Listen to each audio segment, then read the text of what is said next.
Hey everybody, Al Puglisi Trains, as promised. Another one of my ongoing series on the What Could Have Been series cars that we have available that Howard Zane has scratch built. Today I'm going to focus on work cars in the series. There's a number of work cars that Howard has built. They're all the same price, but every one of them is, again, one of a kind, completely scratch built, totally unique. Let's take a look at the work cars. Now, folks, we've talked about these cars before on the channel. These are all made of 100% wood. They are not plastic. They have Preisner figures in them. As you can tell, they take quite a bit of time to make. They are what could have been, which means they are not exact prototypes by any means, but it's something that could have been or might have existed, but it's a pure imaginary piece, fantasy piece. But it looks like something that you'd see on a railroad. And this one here, the number 7 vehicle here, Tamaf and Tidewater Railroad, or Tonopah and Tidewater, just a really unique car. All of these cars are the same price. They're $225. That does not include shipping. Shipping would depend on where you are. But you can see the tremendous amount of undercarriage detail, and every one of them has Howard Zane's number and stamp on them. And again, these were 100% scratch built. And when you take a look at the amount of time that goes into making one of these, the amount of parts, the amount of figures, the fact that you could spend a day or a day and a half or almost 2 days making one car, that's why these things cost the way they do, but they're works of art, and nobody else will have something like it on their layout. Let's look at a couple others. Let's pan over here. It's a little bit smaller car, but again, it costs the same because it pretty much takes the same amount of labor to make a smaller one as it does to make a little bit bigger one.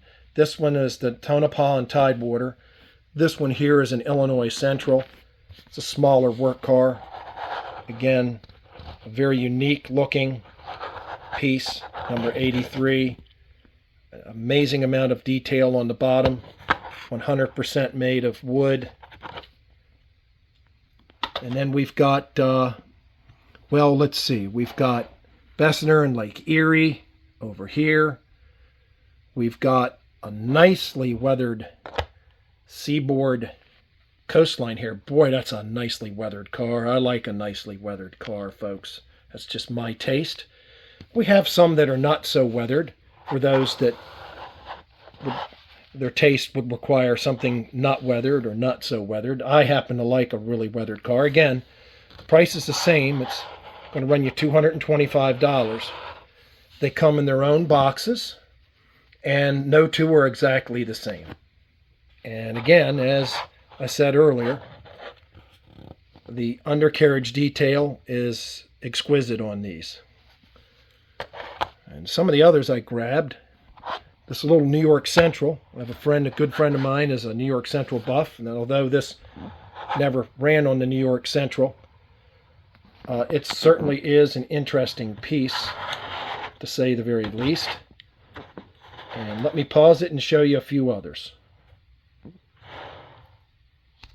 And before I go on, let me give you the other side shot of the New York Central piece.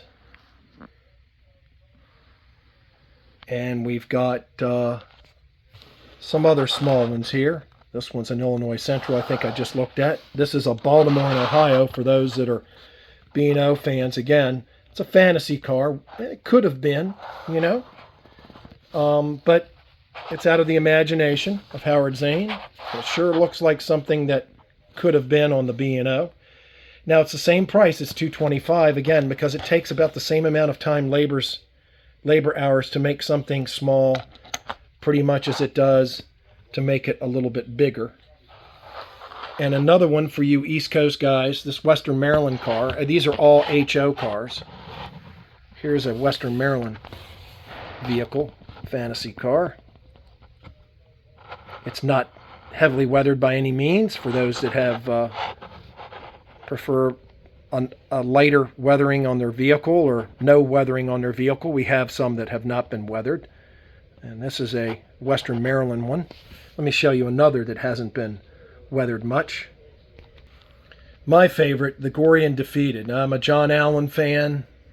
Howard is a John Allen fan. In my opinion, he was the granddaddy of our hobby. I know there were guys like Frank Ellison and George Celios, myself, Howard Zane. We were all inspired by John Allen.